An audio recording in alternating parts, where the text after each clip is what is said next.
Welcome to My Daily Thread. It's a great little place to get a snippet of wisdom from the yoga and the meditation masters to start or to end your day. I'm Jeff Lichty. Okay, friends, welcome back. Here we go. As we talked about yesterday, we talked about asteya-pratiṣṭhāyāṃ, sarva-ratnopasthānam. Now, this is the 37th verse of the second chapter of the Sutras. And we're talking about how when you become firmly established in non-stealing or not taking what isn't yours, then all of the ratna, the jewels, the precious things start to come to you. They're given to you. They just flow towards you very naturally. And isn't really this what we want?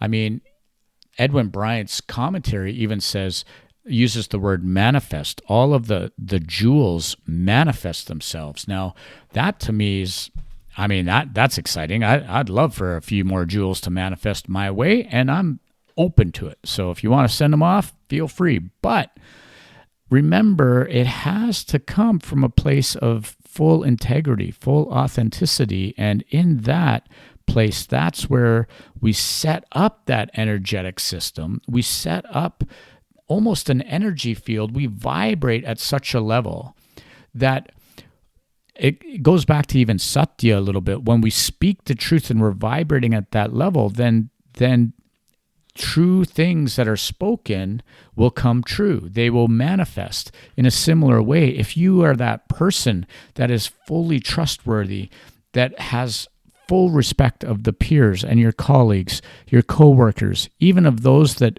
you interact with, then again, we set up this energetic dynamic where the flow of ratna, the precious jewels, come to us.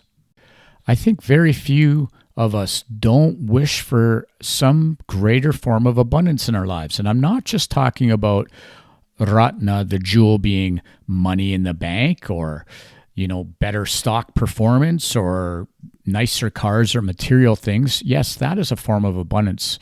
But what about the abundance of love? What about the abundance of deep, powerful, meaningful connection with people? What about the abundance of meaningful relationships with family, with friends, with students, with colleagues? What about precious jewels don't have to simply be financial?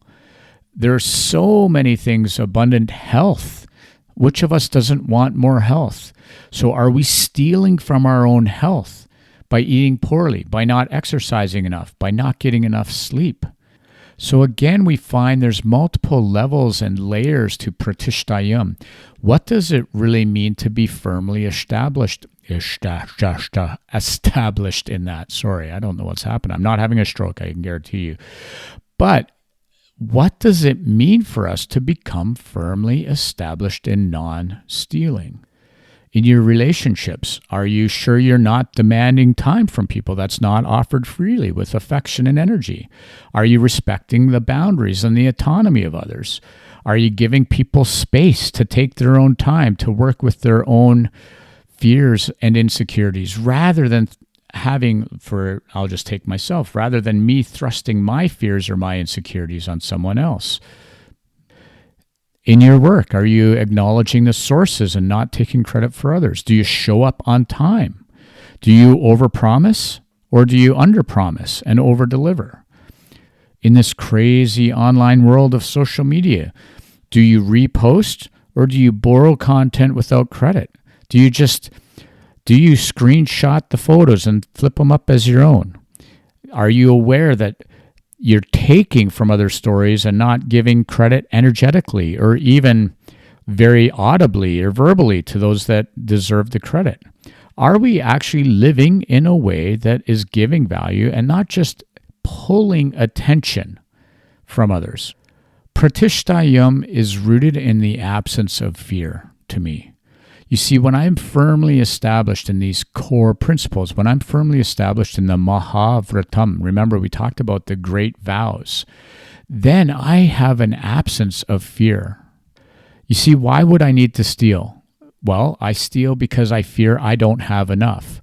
So they're cultivating a level of contentment, setting aside our greed, and starting to recognize where we're grasping or we're desiring. These are very important things for us to consider when we think about taking on pratiṣṭhāyāṃ, developing a practice of becoming established in this concept. Asteya, non-stealing, means that we're going to open the gates to abundance. And which of us really don't want that more and more? And, psychologically think about this. When we are really practicing asteya on the subtlest level, we're going to feel less anxious, aren't we? We're going to feel less anxious because we're not constantly chasing or desiring. We're not constantly comparing like on social media. We're probably going to feel more grounded because we're trusting that we're in the flow of the universe, that what's meant to come to me will come to me. And really, we're becoming generous, we're attracting generosity because we're not living in the taking mindset. Now, friends, don't get me wrong, man. I have lots of fear about all this stuff sometimes. But if we want to practice the yamas, then we need to start to think about what would it be to become firmly established in this.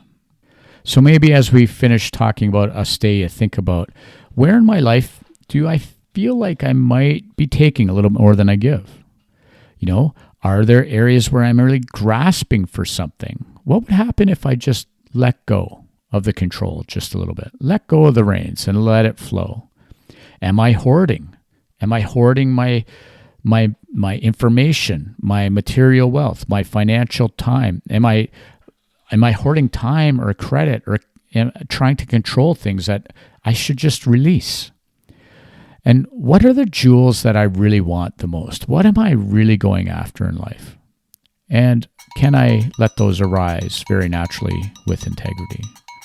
All right, friends, with all that said, I don't want to steal your time. And I have a mountain bike to ride. And so from me to you, I'm wishing you the best day. Om. Peace out.